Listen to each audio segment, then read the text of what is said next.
I think we all have a misconception on what true love is, or any kind of deep love.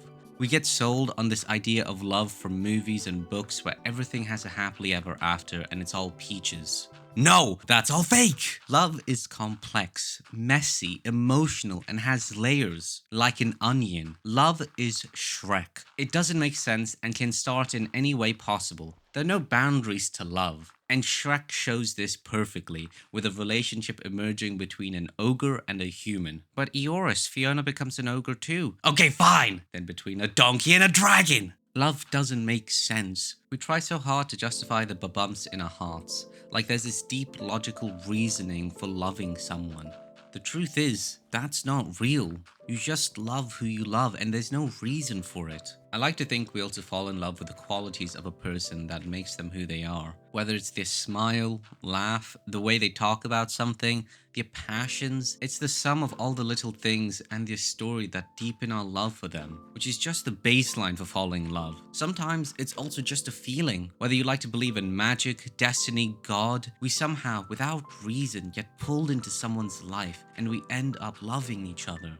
It may start with a small interaction that just propels you both into a deeper relationship than you could have ever imagined. It could also be love at first sight. As stupid and insane as it sounds, it can be the start of a relationship that ends with a deep love for each other. Or it could hit you hard and fast. That's what she said. You just feel it. The way she makes your heart want to explode from your chest, makes you stumble on words unable to speak a proper sentence, makes your hands all sweaty from the nerves, and you're really hoping you don't have to shake her hand, because that would be embarrassing to touch my gross, sweaty gamer hand. This type of love hits you so hard, you're standing there like an idiot, paralyzed, because all you're thinking is, wow, she's beautiful.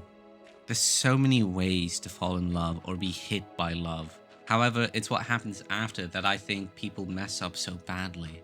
I think sometimes we fall in love with the idea of them, rather than who they truly are. And when you fall in love with an idea, you tend to kill the humanity of the relationship. But when you fall in love with the qualities of a person, I truly believe that the love you have for each other is amplified. And then as you further your relationship is when you start to notice the layers of the love onion. You start to share your life more with each other. You both are making an effort, spending time together, wanting to, in a simple way, do life with them. You want to do life with them. You want to be there for every single good moment and every single bad one. That's a choice you make when you're in a relationship. You consistently choose to keep loving because humans change constantly. And to be in a relationship with someone, you have to be willing to love not who they are, but who they will change and grow to be in 5 days or 5 years from now. That's true love. And it's not easy. Loving someone may come super easy at the start of the relationship, but as you both progress and have this metaphorical dance with each other, you have to ultimately make the choice to keep loving them, whatever may come your way. So if you end up choosing to love them, you're also choosing to love all their little quirks too.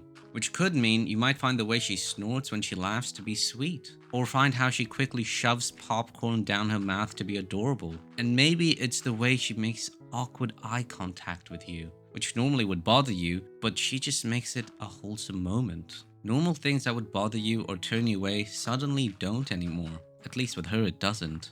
I think that is because we choose to love those idiosyncrasies when loving them. It's part of the package and makes them who they are, and we love them all the more for it. There's something about knowing all their habits that just make them so wonderful. I don't think I can even describe it. Anyhow, there's another layer to the Shrek onion love, which I think we as humans struggle with: openness and vulnerability. When we like someone, we tend to put on a bit of a performance, to appear in the most perfect way so that they'll like us. Like nerds, we obsess over trying to make them laugh, make sure our hair is perfectly placed to the strand, trying to impress them by eating something spicy, then trying not to look like the spice is killing you because you can't handle the spice. Or if you're like me, trying to make sure everything you say is right because you think they won't like you if you say the wrong thing. And in doing all these natural things when you like someone, we unknowingly change ourselves just so we can get them to like us. Which is actually fine. It's normal. You're so infatuated by them and truly believe you aren't good enough. So we end up trying to be perfect because you know they only deserve the best. So the big challenge is after. once you've won the girl or the boy. Now the scary bit is opening up and being vulnerable with them and trusting them with your secrets no one knows about. I think most healthy relationships have a side of showing vulnerability to your partner, which is terrifying at first because all that work you did of suffering through that spicy food is gone. They no longer think you're hard as nails. It's scary to lower your walls and take that mask off because you don't know if they will like this non-perfect, messy version of you.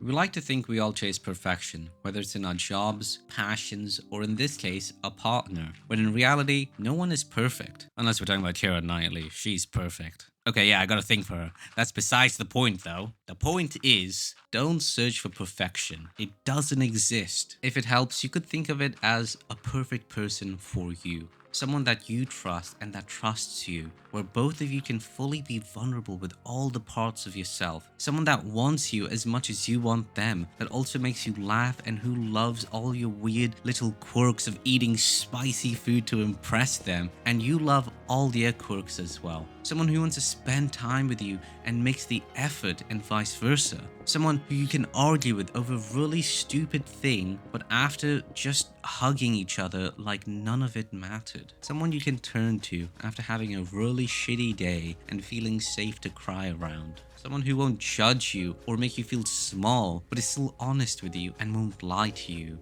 Who will push you to keep going for your dreams even when you start giving up on yourself, and you would do the same for them. And if you're having a great day, it doesn't matter unless you have your partner to share it with, because you want to share it with them and be a part of each other's lives. Someone who you can just have a really boring day with and be content that you and your partner cuddled while watching TV or reading.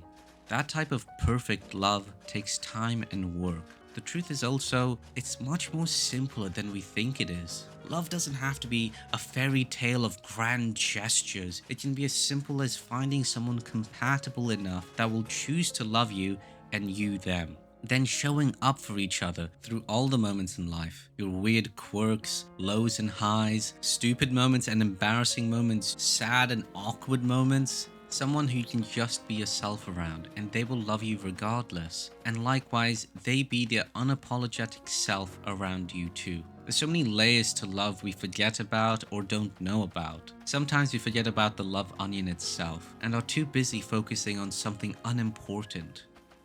I don't truly think we will fully understand what it means to be in love, but as long as we have someone in this dance where both people love, trust, and support each other, where you can live life together and keep choosing each other, I think that's love.